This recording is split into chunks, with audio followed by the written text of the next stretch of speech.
Comment évacuer un car en 30 secondes? C'est l'objectif donné aux 71 collégiens de 6e du collège Nicolas Bourbon de Vendeuvre-sur-Barse dans le cadre de l'opération Sortir vite organisée par le Conseil général.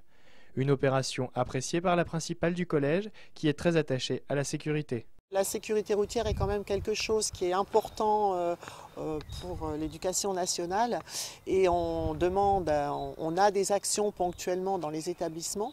On a beaucoup d'élèves transportés dans les collèges ruraux, donc il nous a semblé utile de faire bénéficier cette action à tous les élèves de 6e du département. Une intervention qui se déroule en 2 étapes, à commencer par le visionnage d'une vidéo exposant les règles essentielles de la sécurité dans un autocar, puis des exercices pratiques chronométrés d'une évacuation du bus. Combien pour l'avant là? 20 secondes.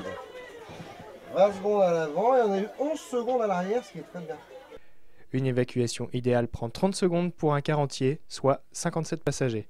Un délai et des règles de sécurité que le Conseil général ne prend pas à la légère. On se rend compte, à travers le département, que beaucoup de monde sous-estime les dangers de la route, et notamment aux abords des points d'arrêt de car, et notamment aux abords des cars avec les traversées de chaussée. On doit évidemment rappeler à chaque fois aux enfants la façon dont ils doivent se comporter aux abords de la route, et rappeler également aux familles comment se comporter aux abords de la route.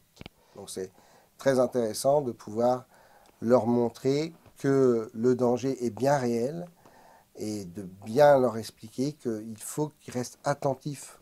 Rester attentif, c'est également la devise pour les chauffeurs des quelques 240 véhicules qui parcourent le département. Les conducteurs doivent obligatoirement suivre une formation continue avec, comme objectif principal, leur apporter des éléments de réponse pour savoir faire face à toutes les situations. Les conducteurs sont astreints à une formation réglementaire donc, qui se déroule tous les 5 ans, une formation de 35 heures. C'est leur démontrer que quand on est formé, on réagit mieux. Donc même si tout n'est jamais parfait, il y a toujours des impondérables, mais la réaction et du groupe et du conducteur, quand il a appris au moins une fois à le faire, ça se déroule toujours bien sur un événement, enfin mieux tout du moins sur un événement que s'il n'est pas préparé à ça.